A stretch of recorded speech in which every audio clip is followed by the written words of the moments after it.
Y ella les respondía, ahora escuchen bien, no me llaméis Noemí. El nombre Noemí significa placentera.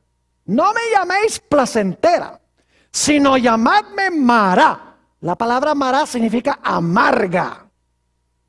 Porque en grande amargura me ha puesto el Todopoderoso. Podríamos decir que era una vieja amargada.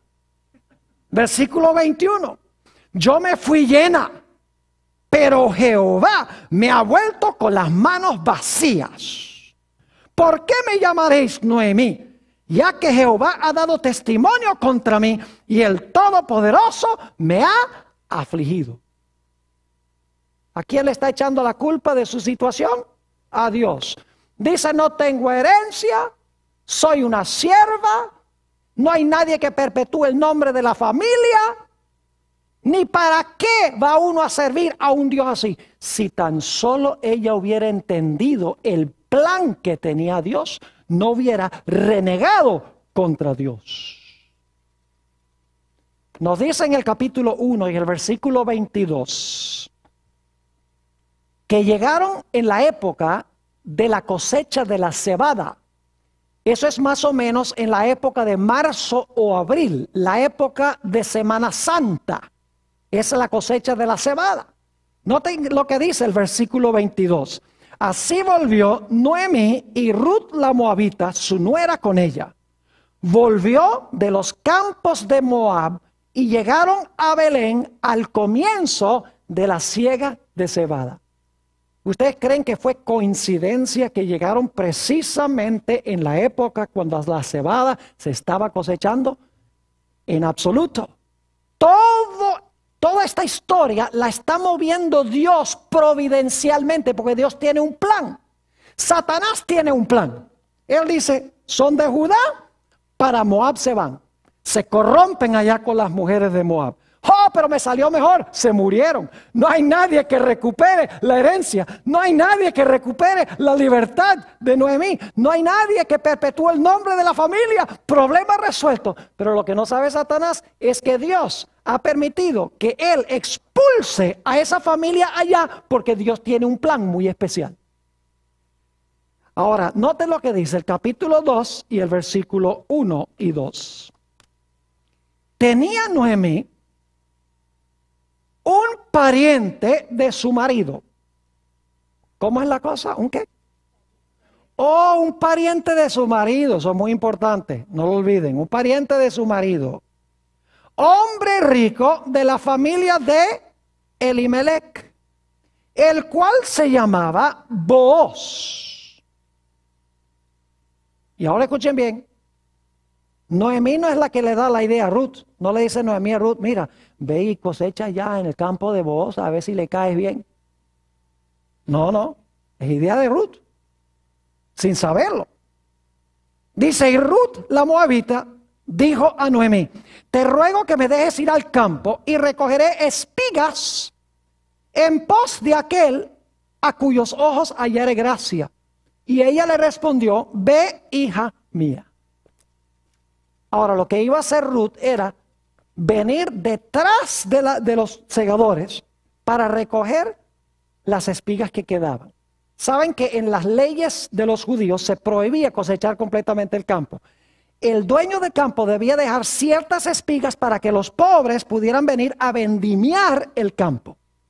Esto demuestra la pobreza que tenían Noemí y Ruth. Que Ruth tuvo que meterse detrás de los segadores para cosechar las vendimias, lo poco que había quedado.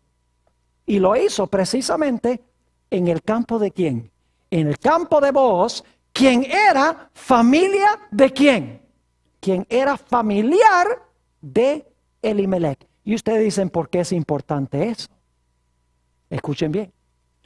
Porque según las leyes hebreas, las leyes de los judíos, se podía recuperar la herencia perdida que se había vendido, que Elimelech había vendido cuando se fue a Moab. Se podía recobrar la herencia perdida. Noemí nuevamente podía ser señora de su heredad y el nombre familiar se podía perpetuar si un familiar cercano pagaba el precio para comprar lo que se había perdido. Y ese familiar se podía casar con la esposa del difunto, o en este caso con Ruth, y podía así perpetuar el nombre de la familia para que no desapareciera de la historia. Note lo que dice en Levítico 25:25. Vamos a leer estas leyes hebreas de redención. Levítico, el capítulo 25 y el versículo 25. Aquí está hablando de recuperar la herencia que había vendido Elimelec. Dice en el versículo 25, cuando tu hermano empobreciere y vendiere algo de su posesión.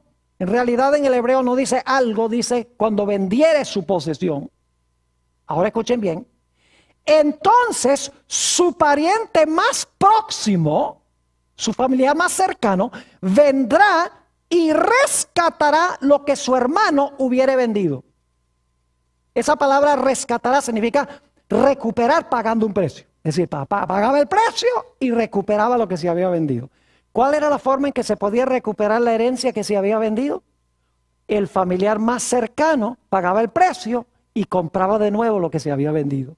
Ahora, ¿qué tal si un individuo se había vendido él a esclavitud? Porque la gente también se podía vender como esclavos. Note lo que dice Levítico 25 y el versículo 48 y 49. Dice aquí, después que se hubiere vendido, podrá ser rescatado. Escuchen bien, uno de sus hermanos lo rescatará. O su tío, o el hijo de su tío, lo rescatará. La palabra rescatará que significa comprar pagando un precio.